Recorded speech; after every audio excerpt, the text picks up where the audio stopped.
Hamjambo mtazamaji wa televisheni Muteba TV, karibu kuweza kuungana nasi katika uchambuzi wa taarifa zetu za habari katika lugha bora tukufu la Kiswahili.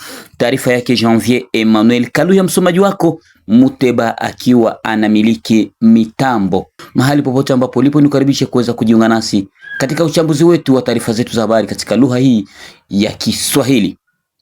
Vituo vyetu vya kawaida vinapatikana Uvira jimboni Kivu ya Kusini, vinapatikana pale Burundi, Lubumbashi na huko maeneo ya Kinshasa kupitia Muteba TV. Mahali popote ambapo ulipo, ni ukaribisha kuweza kujiunga nasi katika televisheni yako Muteba TV. Karibu kuweza kujiunga nasi mwanzo kabisa hadi mwisho kupitia televisheni yako. Ikiwa unakuwa na maoni, pendekezo, usikose kabisa kutuandikia, tutakwenda kukujibu. Na ikiwa utakuwa na msaada au mchango wote ambao unaweza kuchangia kupitia televisheni yako, moja kwa moja kutuandikia kwenye namba hiyo ya WhatsApp, tunaweza tukakujibu. Bila kupoda muda, tukujie na yale ambayo tutakayoyazungumzia kwa siku ya leo kupitia uchambuzi wa tariki 3 mwezi wa 10 mwaka 2025, ambao tutaangazia kuhusu shirika la kutetea haki za kibinadamu CDH yataja watu 300 kabisa ambao walikwenda kukamatwa ama waliweza kuwa kidnape pamoja na waliweza kuwa kidnape na M23 huko Bukavu kwenye kata la Ndendere. Mtakwenda kujua mengi kabisa hapo Bukavu. Naibu waziri mkuu wa mambo ya ndani ambaye ametoa ofa ya gari 450 kwenye vyombo vya usalama hii siku ya Alhamisi. Mtakwenda kujua mambo mengi kuhusu gari hizo ambazo ziliweza kutolewa, na pia wapiganaji wa kundi la majimaji la Kabido waweza kujisalimisha mbele ya jeshi la FARDC huko maeneo ya Lubero. Mtakwenda kujua mengi kupitia kujisalimisha kwao. Na waziri wa miundombinu atembelea Espace Monima hapa mjini Uvira jimboni Kivu ya Kusini kwenda kujionea hali kabisa halisi ya ujenzi wa barabara maeneo hiyo, ambayo imeonekana kuwa ni swala tete. Kupitia taarifa zetu za habari tulikuambia kwamba atatembelea, na hiyo jana kabisa amekwenda kutembelea. Mkuu kiongozi wa CSR mjini Uvira apata nafasi ya kukaribisha mkuu wa CSR kutoka huko nchi za nje, ambaye amewasili hapa mjini Uvira, na alipata nafasi ya kuweza kutembelea vituo mbalimbali hapa mjini Uvira, pakiwemo kituo cha Regideso, SNEL pamoja na ofisi ya gavana, ili kujionea hali inavyoendeka maeneo hayo. Na Amani Katembera akiwa ni mchaguliwa wa Sud Kivu pale maeneo ya Bukavu, akwenda kuwasilisha ripoti yake ya ubunge ama ya congé parlementaire ambayo iligubika na vitengo vitatu. Utakwenda kujua mengi kabisa ambayo alikwenda kuyazungumza kupitia televisheni yetu ambayo kila leo unaendelea kutukaribisha. Bila kupona muda, haya na mengine ndiyo tutakayoyachambua kwa siku ya leo, nikisema karibu kuweza kujiunga nasi mwanzo kabisa hadi mwisho kupitia televisheni yako Muteba TV. Karibu moja kwa moja, tuanze kuchambua habari hizi kabisa za shirika la kutetea haki za kibinadamu CDH, ambayo yataja kuwa watu 300 waliweza kuwa kidnape pale Bukavu. Ilikuwaje? Hao watu tuliweza kutangazia kabisa kupitia siku zilizopita ya kwamba watu zaidi ya 300 waliweza kukamatiwa na vyombo vya usalama ya pale maeneo ya Bukavu. Kupitia tangazo la shirika hilo la CDH liweza kutaja kuwa zaidi ya watu 300 ambao waliweza kukamatwa usiku wa Jumatatu ya tariki 29 mjini Bukavu, ambapo ilikuwa ni tariki 13 katika kata la Ndendere manispa ya pale maeneo ya Ibanda. Hao watu waliweza kamatwa na AFC na waliweza kupelekwa nafasi isiyojulikana. Kupitia tangazo la CDH, ikiwa ni shirika la kutetea haki za kibinadamu, liliweza kueleza kuwa watu hao wanatakiwa kurudia, kwa sababu M23 haitakiwi kufanya vitendo vya ugaidi wakati watu hao ni raia ambao hawana hatia. Na habari hizi zikiwa zinazagaa zikisema kuwa huenda watu hao wanakamatwa na kupelekwa kwenye kambi ya Rumangabo ili kabisa waende kufunzwa kijeshi na kuingizwa kijeshi kwa nguvu, jambo ambalo limeweza kutupiliwa mbali na shirika hilo la CDH kutoka huko mjini Kinshasa. Kupitia tangazo ambalo lililowasilishwa kwenye Radio Okapi, lilizungumza kuwa waasi wa M23 wanatakiwa kuheshimia haki za kibinadamu, na ikiwa kuna kijana ambaye atakwenda kujiunga nao ajiunge nao kwa hiari, isiyo kujiunga kwa kuweza kulazimishwa. Mjini Uvira, mpambanaji mkubwa wa Uvira kiongozi Lunyuki akiwa ni mzalendo ambaye ni mdogo wake wa marehemu Jenerali Rukumeta ambaye aliyefariki hapa mjini Uvira, aweza kuungana na kiongozi mwenzie kiongozi Jenerali Namtaga kwenda kumaliza kazi aliyoiacha njiani Jenerali Rukumeta ambaye aliyefariki kwa kupigwa risasi kwenye shamba la vita huko maeneo ya Kageregere. Hayo waliweza kuyataja kuwa ni wakati wa kuungana na kuweza kumaliza kazi ambayo marehemu aliyoitaja. Utoaji wa magari na silaha, vyombo vya usalama vyaweza kupata magari hayo kama vile tulivyokuambia. Naibu waziri mkuu wa mambo ya ndani hii siku ya Alhamisi amekabidhi rasmi gari 450 kwa vyombo vya usalama ama kwa vyombo vya mamlaka ya usalama.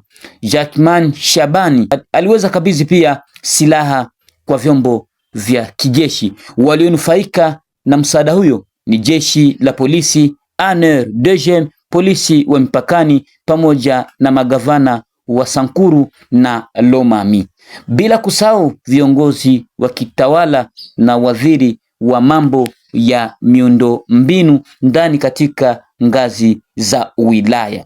Hizi gari zinaweza kutolewa namna gani? Hizi gari ziliweza kutolewa ili kwamba vitengo vya serikali viwe vinapata nafasi ya kuweza kusafirisha wanajeshi, kusafirisha polisi, kusafirisha viongozi wa ANR, watumishi wa ANR, pia watumishi wa DGM ambao watakuwa deploy. Kwa hiyo hizo gari ziko katika ile hali ya lo moja ambayo iliyoandaliwa, kwa sababu kulikuwa na habari ambazo zilithibitisha kuwa kuna zaidi ya gari 1000 ambazo zilikuwa komande na serikali ya Kinshasa ili kugawia watumishi wote wa Jamhuri ya Kidemokrasia ya Kongo. Nini hasa kuhusu vita vya M23? Wadadisi wa mambo wanazungumza namna gani? Tariki 1 Novemba mwaka 2025, waasi wa M23 wamepiga marufuku kabisa na kukataa rasmi kila document ambayo itakuwa sinye na serikali ya Kinshasa. Wamepinga kabisa kwamba hawataruhusu document yoyote ile kutoka sehemu mbalimbali ambayo iko sinye na serikali ya Kinshasa. Wamekwenda kuipinga. Tukitaja hapa, unajua kwamba kuko dokima nyingi sana. Kuko dokima kama vile carte d'électeur. Hii sasa inakuwa ni jambo la kuhuzunisha. Carte d'électeur, kuko CPGL, kuko Tenalie, kuko passeport ambazo zitakuwa ziko sinye na serikali ya Kinshasa, haziruhusi kuingia Bukavu na Goma. Hebu tuangalie nini sasa maisha ya raia watakayoyapitia baada tu ya mfumo huu ambao umeweza kuchukuliwa na M23. Tangazo lao ambao limewasilisha tangu hiyo jana liliweza kueleza kuwa wamepiga marufuku kabisa kuanzia tariki hizi tunazozungumza. Lazima serikali ya Kinshasa ikubali kwamba M23 haitotumika nao tena kupitia document ambazo ulikuwa unakuta mtu anatoka Bukavu anaingia Rwanda, anaingia Burundi, Tanzania kupitia document ya Kongo, lakini wamepiga marufuku kwamba hawataweza kuingia tena. Na kupitia hayo kuna tangazo ambalo FC iliweza kutangaza kuwa kuna drone ambayo iliyoshambulia raia huko maeneo ya Walikale, lakini hapa sisi tulithibitisha kuwa kuna drone ambayo ilishambulia M23, lakini wao wameandikia Opinion International kusema kwamba serikali ya Kinshasa imefanya mauaji dhidi ya raia kwa kuweza kuwashambulia na drone, lakini sisi hapa tulizungumza kuwa haikukuwa raia, walikuwa ni waasi wa M23. Nini hasa ambayo inakuwa kabisa changamoto kuhusu hali hii? Kutokana na habari ambazo tumezichunguza, FC wakati iliweza kufika pale Bukavu ilikuwa na nguvu na ilikuwa na mipango ambayo labda ilikuwa ni yenye kuleta maendeleo katika jamii, ni yenye kuleta maendeleo katika ngazi zozote, lakini kutokana na hali hii ambayo tumeifanya udadisi, Fachi alichelewa kabisa kumsukuma au kutoa maamuzi zaidi kupitia M23. Kwa hiyo hii usawasaji sasa wa AFC ambao pamoja na bwana Joseph Kabila Kabange akiwa kabisa ndiye kiongozi wa M23 kama vile wanavyozungumza, yaonekana kuwa wako mwishoni. Jina hizi zitakwenda kuzimika ikiwa M23 itaweza kutoka Bukavu. Tuseme kwa mfano kama Mheshimiwa Felix Tshisekedi anaamuru serikali ya Kongo kuwapiga M23, na ikiwa watapigwa hapo Bukavu na Goma na nafasi nyingine. Kwa hiyo hizo tabaka ambazo imetaja AFC M23 pamoja na kiongozi wao Joseph Kabila watakwenda kupotea kabisa, na watapoteza umaarufu wao katika nchi ya kidemokrasia ya Kongo. Pia tuzungumzie habari za pale maeneo ya Lubero. Kama tunavyojua huko Lubero kuna kuwa na waasi ambao kabisa walikuwa wa Majimaji na wakaweza kujigawa kutoka kwenye wa Majimaji wakaenda kujiunga sehemu yao ambao walikuwa wanashirikiana na M23, lakini habari ambazo tunazo kwa sasa zaeleza kuwa wapiganaji hao wa Majimaji kutoka General Kabido tayari waweza kuanza kujiwasilisha kwenye mamlaka ya Kongo. Waasi hao wa zamani ambao walikuwa kabisa wameshajitenga na jeshi la FARDC waliweza kujiwasilisha huko Kivu Kaskazini mbele ya Meja Evariste Kakule maarufu Somo, akiwa kabisa ndiye guverner wa kijeshi maeneo ya huko Lubero. Kwa hiyo ikiwa wengine wataanza kuiga mfano na kuangalia kuwa walidanganywa, wanaweza kabisa wakarudia, kwa sababu Kakule kupitia parade aliweza kuwaonesha wapiganaji hao na kusema kwamba hao wamekiri na wamerudia, haina haja ya kukataa kuwapokea, ni vema tuweze kuwapokea ili waje watumikie Kongo, na wamewapa tahadhari wasije tena wakarudilia upande wa waasi wa M23. Turudi hapa Uvira ambapo tunakuwa na mengi ambayo tumekuandalia kuhusu hapa Uvira. Waziri wa miundombinu Bwana George Kibonge akwenda kutembelea Espace Monima ambayo ilionekana kabisa kuwa ni hatari kwa raia wa Uvira. Katika matangazo yetu yaliyopita tulikuzungumzia kuwa hapo kumeshafanyiwa decentralisation, mashirika za kiraia, meya wa mji Kifara Kapenda Kiki, na hiyo jana ilikuwa ni zamu yake Bwana George Kibonge akiwa ni waziri wa miundombinu ambaye alikwenda kuona hali hiyo na kazi za ujenzi wa barabara hapo Kumonima ambayo inalaumika na shirika za kiraia kuwa wanajenga vibaya, zimeshimamishwa muda wa masaa 74.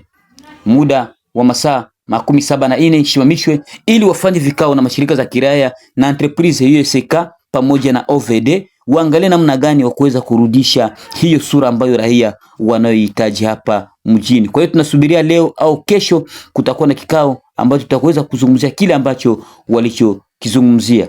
Kiongozi mkuu wa CCR aliweza kutembelea jijini Uvira na kupokelewa na Gilbert Mamadou Diallo akiwa ni kiongozi wa CCR Uvira, ambapo waliweza kutembelea kwenye hospitali kuu ya Uvira, kwenye SNL Uvira, Regie des Eaux Uvira pamoja na kwenye ofisi ya gavana wa mkoa wa Sud Kivu. Lengo ilikuwa ni kwenda kabisa kujionea hali namna gani mashirika hizo zinaendelea kutumika. Itambue ya kwamba kwenye hospitali kuu ya Uvira kunakuwa na ile morgue ambayo inatumikishwa na umeme. Regie des Eaux inatumikisha umeme na umeme Uvira iko katika hali ya wasiwasi, tukizungumza kuwa sasa inakuwa ni wiki moja Uvira haina umeme, na hiyo inasababisha raia waweze kukosa maji safi ya kutumia, pia wale ambao wanaokufa kuwekwa ndani ya mochwari. Kwa hiyo alikwenda kutembelea eneo hizo na kuahidi kuwa CCR iko katika mikataba ya kutumika katika sheria za kivita na kuangalia namna gani wanaweza wakatoa msaada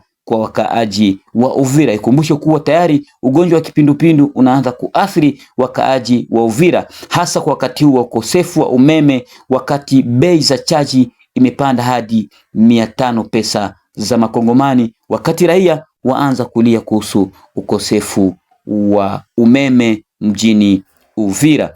Amani Katembera akiwa ni mchaguliwa wa pale Bukavu jimboni Kivu ya Kusini aweza kutoa ripoti yake ya likizo kwenye ofisi ya jimbo la Sud Kivu, na katika ripoti hiyo iliundwa na mambo matatu. Iliundwa na mambo ya usalama, pia na mambo ya uchunguzi, na pia mambo ya kisiasa. Katika hali hiyo alikwenda kupeleka kibaro hicho mbele ya gavana na kuweza kusema kuwa ni lazima kuweza kuwa na shukrani, kuwashukuru vijana wazalendo kwa kuwa walikwenda kujitolea na kutetea ardhi yao, akitaja Uvira, Baraka, Kamituga na huko Mwenga. Vijana hao ambao waliweza kushimama kwa kutetea ardhi yao wanatakiwa kuwa jere vizuri na kuweza kupewa hata angalau motivation ili kwamba waendelee kutumika kazi vizuri. Na jambo lingine aliweza kuzungumza kuhusu kuingiza pesa mfukoni mwa serikali, kuwe na ile swala la uchunguzi na watu wao wanaingiza pesa ambazo zitakuwa wazi na zinaonesha zinafanya kazi katika hii Jamhuri ya Kidemokrasia ya Kongo. Na ni hapa kabisa ndipo tunafika mwisho kabisa wa uchambuzi wa habari zetu za siku ya leo, uchambuzi ambao ulichambuliwa na Janvier Emmanuel Kaluya. Nikutakie usikilifu mwema mahali pote ambapo lipo, ambao umeendelea kujiunga na televisheni yetu kwa majaliwa ya Mwenyezi Mungu. Kwaherini.